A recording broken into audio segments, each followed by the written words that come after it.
Hi hello guys, welcome back to my channel Swathi Reddy vlogs. ముందుగా అందరూ like చేయండి, share చేయండి, సబ్స్క్రైబ్ చేయండి. అండ్ ఇక్కడ మా బావి దగ్గర వచ్చేసి వరి నాటేస్తున్నారు. వరి ఎలా నాటేస్తున్నారో ఇక్కడ ఈ వీడియోలో మీకు చూపిస్తున్నాను.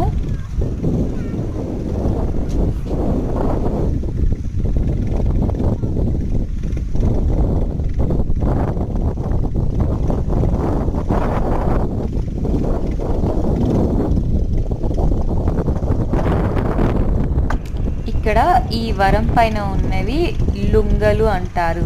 అవన్నీ పీకి ఇలా కట్టలా కట్టేసి అందులో మధ్య మధ్యలో ఇలా వేస్తారు. వీటిని వాళ్ళు నాటు వేస్తారు. అండ్ ఇక్కడ వచ్చేసి ట్రాక్టర్తో ప్లేస్ అంతా దున్నుతున్నారు. నెక్స్ట్ అక్కడ కంప్లీట్ కాగానే ఇక్కడ నాటు వేయడం స్టార్ట్ చేస్తారు. Thank you for watching full video.